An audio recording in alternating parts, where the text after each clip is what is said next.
Je suis le bon berger qui donne sa vie pour ses brebis.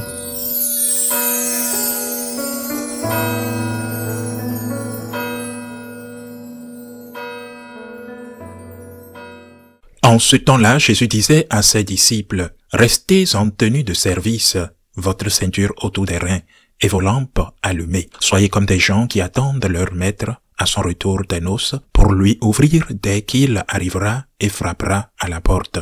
Heureux ces serviteurs-là que le maître, à son arrivée, trouvera en train de veiller. Amen, je vous le dis, c'est lui qui, la ceinture autour des reins, les fera prendre place à table et passera pour les servir. S'il revient vers minuit ou vers 3 heures du matin et qu'il les trouve ainsi, heureux sont-ils. »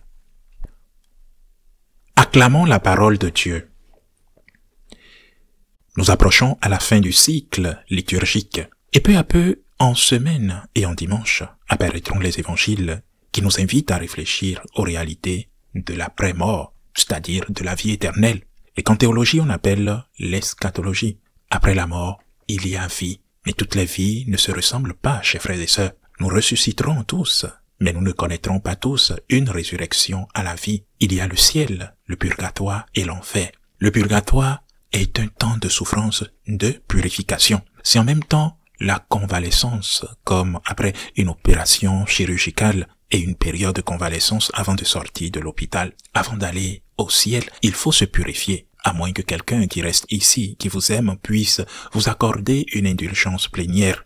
Il y a le ciel, le purgatoire et l'enfer. Et le Seigneur nous avertit et nous dit, « Restez en tenue de service, votre ceinture autour des reins et vos lampes allumées. Soyez comme des gens qui attendent leur maître à son retour des noces pour lui ouvrir dès qu'il frappera à la porte. Heureux sont ces serviteurs-là que le maître, à son arrivée, trouvera en train de veiller. » Voici les paroles de notre Seigneur Jésus. C'est une façon symbolique de nous dire, restez dans la grâce de Dieu. Si vous êtes dans la grâce de Dieu, heureux êtes-vous quand le maître viendra. Soyez prudents, ne dormez pas, attendez que le Seigneur revienne pour lui ouvrir la porte quand il frappera. Si nous ne sommes pas en état de grâce et que le Seigneur vient nous appeler, certains pensent qu'il y aura toujours un temps pour la réconciliation au dernier moment. C'est possible?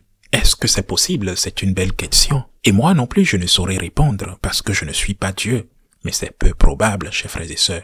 On meurt comme on vit. Si vous avez vécu avec Dieu, pensez à Dieu, entretenir une relation avec lui, par exemple en priant la Vierge Marie. Alors le Seigneur vous donnera la grâce d'élever votre cœur vers lui au dernier instant et de dire, mon Dieu, pardonne-moi, je suis un pécheur, pardonne-moi car je t'ai offensé. Cela peut paraître des mots banals, mais je vous assure, chers frères et sœurs, pour les sortir de votre bouche au moment ou quelques instants avant de perdre la respiration, avant de mourir, il vous faut la grâce. Il vous faut cette grâce de Dieu de penser à Dieu au dernier moment et de lui demander pardon. Vous avez besoin de la grâce. Nous avons tous besoin de la grâce. Alors que la prière soit une habitude pour vous. Que la gratitude soit une habitude pour vous. Dans tout ce que vous faites, pensez à Dieu. Lorsque vous réussissez à un examen, dites « Merci Seigneur ». Lorsque vous voulez manger, dites « Merci Seigneur pour ce repas ». Lorsque vous êtes prêt à voyager, dites « Seigneur, merci pour tout ce que tu fais dans ma vie et accompagne-moi pendant ce voyage que je veux faire. » Imaginez-vous qui sait, cela pourrait être le dernier. Alors, soyez préparés en tout moment. Dialoguez avec le Christ comme si c'était votre ami en toute humilité. Parlez avec lui. Faites vos projets et mettez-le au centre de vos projets. Tout ce que vous faites dans la vie, que ce soit grand ou petit, que tout ait comme titre « Seigneur pour toi Jésus » et qu'à la fin, que votre signature soit « Merci Seigneur, merci Jésus ». Par gratitude, je te dis merci pour tout ce que tu fais dans ma vie.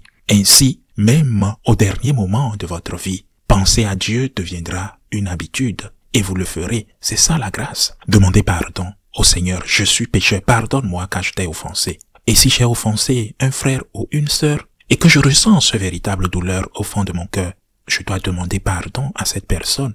Ou si une personne m'a offensé en retour, je dois le pardonner. Si je ne suis pas capable de pardonner de tout mon cœur à un frère parce que je suppose que c'est insuffisant, comment pourrais-je vouloir que Dieu m'accorde son pardon pour le mal que je lui ai fait? Ne demandez pas pardon uniquement parce que vous avez peur de l'enfer. Ne le faites pas uniquement par peur de l'enfer. La confession est nécessaire. Mais si tu as un repentir sincère, si tu regrettes d'avoir offensé Dieu, Seigneur, pardonne-moi, pardonne le mal que j'ai fait. Le Seigneur en tiendra compte. Tu iras certes au purgatoire le moment venu, mais tu iras au ciel après le temps purgé au purgatoire. C'est ce que enseigne l'Église, et c'est la vérité. Mais n'oublions pas, on meurt comme on vit. Dans ce dernier moment d'angoisse, si vous ne pensez pas à Dieu par habitude, à quoi vous pensez? Pensez-vous finir vos jours, les dernières minutes de votre vie étant angoissés? Pensez-vous ne plus pouvoir respirer et tout perdre? Et la seule chose à laquelle vous pensez, ce sont les biens matériels que vous allez laisser et qui ne vous suivent d'ailleurs pas. Si vous ne pensez pas à Dieu par habitude, il est fort probable que lorsque vient le moment de perdre la vie, lorsque vient vos dernières minutes, vous ne pensiez non plus à Dieu et que vous pensiez à autre chose. À cet instant de la mort, la personne à qui vous devrez penser, c'est à Dieu. C'est à notre Seigneur Jésus-Christ, afin que votre âme monte vers lui, afin qu'il vous pardonne. Et il y a autre chose qui passe inaperçue dans cet évangile. Et l'évangile, si nous prêtons bien attention, nous le dit. L'évangile dit, si le maître revient vers minuit ou vers 3 heures du matin, et qu'il les trouve ainsi, c'est-à-dire veillant, heureux sont-ils. Si cela survient à minuit, pendant le sommeil, il arrive qu'une personne se couche bien et fasse une crise cardiaque pendant la nuit. Par exemple, nous ne savons pas si cette crise cardiaque, dont on dit qu'elle est très douloureuse, lui a permis d'avoir un moment de lucidité et de dire « Seigneur, pardonne-moi ». Ou si elle ne lui a pas permis, par exemple, nous l'ignorons, car il n'y avait personne avec cette personne. Il était seul. C'était la 2e ou la 3e heure de la nuit. Et si vous n'êtes pas en état de grâce, et que cela vous arrive, que faites-vous? Alors, pourquoi risquer la vie éternelle? Depuis mon enfance, j'ai appris à confier mon âme à Dieu au réveil et au coucher, à la remettre entre les mains du Seigneur et de la Vierge Marie. Et je me rappelle de ces phrases du pape François qui disait, en conseillant bien sûr les mariés, ne vous couchez pas en colère. Si vous avez été en colère contre votre femme ou votre mari pendant la journée, ne vous couchez pas en colère sans l'avoir pardonné ou sans avoir demandé pardon. Réconciliez-vous avant d'aller vous coucher. Demandez pardon ou pardonnez les autres. Ne vous couchez pas en colère. Est-ce bon pour notre relation avec Dieu? Ne vous couchez pas dans le péché non plus. Ne le faites pas. Demandez pardon. Confessez vos péchés le plus vite que possible si vous avez offensé le Seigneur ou si vous êtes en péché mortel. Le Seigneur peut venir en plein jour par n'importe quel moyen, naturel, accident, crise cardiaque, mais il peut aussi venir à la 2e ou à la 3e heure de la nuit. Ne risquez pas la vie éternelle. La vie éternelle existe vraiment. Ce n'est ni une invention, ni un stratège pour effrayer les gens et les forcer à confesser leurs péchés. Par sa résurrection, le Seigneur nous a assuré, sans l'ombre d'un doute, que la vie éternelle existe.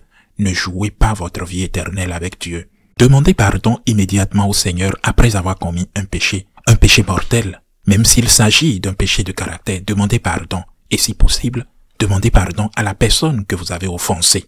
Ainsi soit-il.